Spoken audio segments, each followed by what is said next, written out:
membahas mengenai perjanjian kerjasama. Nah, waktu itu kan PKS-nya sudah saya serahkan Pak Tun dan juga dengan kepala perpustakaan yang lama yang sudah mau pensiun waktu itu belum pindah ke yang kantor baru. Nah, hari ini kita akan menindaklanjuti. Kenapa kok saat ini kita antusias untuk menindaklanjuti? Karena ada kaitannya dengan perkuliahan Merdeka Belajar Kampus Merdeka ini. Saya dengar dari Pak Rahmat dan teman-teman bahwa perpustakaan di Sukoharjo itu ada program atau mungkin program atau proyek yang menghendaki masing-masing desa itu mempunyai perpustakaan. Nanti secara lebih detailnya, lebih jelasnya akan diuraikan oleh Pak Rahmat ya. Nah, kami bermaksud mahasiswa itu untuk MBKM, maksud MBKM adalah Merdeka Belajar Kampus Merdeka, nanti saya penyebutannya MBKM. Untuk MBKM ini ada mahasiswa dari prodi kami nanti yang akan membuat proyek independen dengan maksud membantu juga perpustakaan Sukoharjo untuk merealisasikan rencana yang telah dibuat oleh perpustakaan Sukoharjo, sehingga nanti semacam win-win solution. Perpustakaan Sukoharjo juga merasa terbantu dengan adanya mahasiswa sendiri bisa mempraktekkan kuliah di luar kampus, yaitu melaksanakan proyek independen tersebut. Katen itu gambaran yang paling mendasar seperti itu Pak Tun.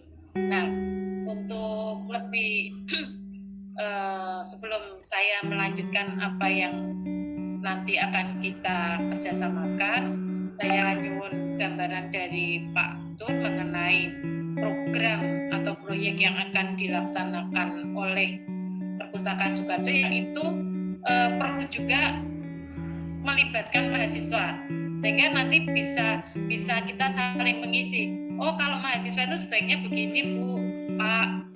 Kemudian kami Pak, menyesuaikan. Oh, kalau seperti itu berarti nanti mahasiswa kita minta untuk melakukan ini.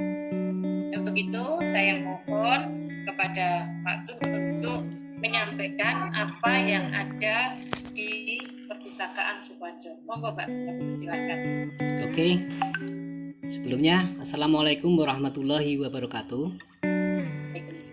Waalaikumsalam warahmatullahi wabarakatuh. Yang selalu saya hormati Ibu Tanti Hermawati dan Pak Rahmat Saifullah. Bu Tanti masih kaprodi ya Bu ya? Masih, insyaallah. Alhamdulillah. Pak Rahmat itu masih dosen TI ya? Pak, masih dosen perpus Pak. Oke, diskusi grup dulu bahwa kampus harus mengikuti perkembangan sekarang ya. Alhamdulillah Sukoharjo selalu mengikuti perkembangan yang ada atau yang dibutuhkan oleh masyarakat sekarang apa. Kalau sekarang lebih-lebih pandemi ini ya Bu ya, saya pribadi mempunyai tantangan baru nih. Semuanya harus berbasis TIK sekarang. Itu jadi pandemi itu hikmahnya bagi pustakawan adalah percepatan untuk belajar dan menguasai teknologi. Mungkin kalau nggak ada pandemi, belajar online nggak ada, Zoom meeting belum ada. Itu kan yang disyukuri itu. Kita mengenal teknologi lebih cepat gitu kan. Yang ya mungkin sedikit ketinggalan dengan negara-negara Eropa gitu ya. Makanya sekarang saya juga menggunakan 5 hukum baru perpustakaan yang intinya kita pustakawan sekarang dan calon pustakawan harus mengikuti bukan melayankan buku lagi, tapi semua informasi harus dilayankan dan bentuknya lebih ke kemanusiaan seperti itu, dan menggunakan teknologi yang ada untuk melayankan itu. Nah, Sukoharjo dalam hal ini sudah mempraktekkan itu kepada teman-teman mahasiswa kemarin, mahasiswa UNS ya, yang PKL, yang KKM ya namanya ya sekarang ya. Itu dengan memproduksi video-video informasi, entah tutorial, entah itu dokumenter dalam bentuk video. itu jadi sudah menggunakan teknologi untuk menyampaikan informasi. Untuk kerjasama menyurati lagi, tapi entah mau tatap muka atau Zoom untuk membicarakan itu. Jadi langsung dari Ibu Tanti untuk menyurati ke Kepala Dinas Kearsipan Perpustakaan Sukoharjo. Nanti Pak, misalnya konten atau isi kerjasama itu kalau kita bicarakan dengan Pak Tun saja, kemudian ketika kita datang ke Pak pimpinan sudah dalam bentuk format jadi, itu kira-kira gimana? Enggak masalah, yang penting ada komunikasi. Kalau proyek ya memang betul Bu, setiap tahun kita harus mendirikan perpustakaan di desa, setiap tahun satu. Sudah mempunyai 6 perpustakaan desa yang yang kami maksudkan yang lanjutkan. Yang maksudnya sudah secara tata ruang, administrasi sudah lengkap semuanya. Tinggal kita itu sekarang kita tinggal bagaimana menghidupkan, membentuk layanan-layanan yang sifatnya tidak hanya pinjam kembali buku, tapi tadi yang bersifat humanity, yang menyentuh langsung kebutuhan masyarakat. Lebih-lebih pandemi ini banyak sekali mau inovasi Bu. Misalnya pengalaman kemarin saya tadi malam bicara dengan seorang kepala sekolah SD. Karena pandemi yang kelas 1, kelas 2 intinya kan belum pernah tatap muka. Sekolah. Ya, itu enggak, saya mau ngambil kesempatan bagi pustakawan bahwa dia bilang kelas 3, kelas 4 itu belum bisa baca. Nah, itu menjadi kesempatan untuk perpustakaan. Kalau sektoral ya berarti perusahaan desa berkesempatan untuk kayak bimbingan membaca. Nah, itu diambil kesempatan oleh Mas. Enggak apa-apa, itu hanya konsultasi 1-2 orang misalnya. Tidak harus tatap muka banyak orang. Itu saya kira tidak menyalahi PPKM ya. Tapi satu pun kalau bisa menelurkan seorang siswa bisa baca itu hebat. Kayak gitu. Saya kalau inspirasinya saya selalu hanya hot issue ya, apa yang dibutuhkan masyarakat itu. Itu malah benar-benar bermanfaat. Bukan benar-benar dibutuhkan, dan itu nanti ada kegunaannya. Terus kalau yang komunikasi TIK nanti teman-teman kan bisa bikinkan, maaf ini guru-guru yang SD, lebih-lebih yang di desa, yang negeri, yang sudah sepuh-sepuh itu kan kurang melek teknologi Bu. Membuatkan misalnya materi-materi pembelajaran itu mungkin juga bermanfaat. Itu gampang banget. Kalau materi kelas 1, kelas 2, salah 3 kali bikin materi video itu gampang banget. Saya yakin bisa. Tinggal konsepnya, tinggal kita jiplak kurikulumnya apa, itu juga bermanfaat. Gitu Bu. Jadi sekarang langsung menyentuh itu. Perpustakaan harus menyentuh langsung kebutuhan masyarakat apa. Nanti pasti akan dilirik perpustakaan. Ngoten Bu.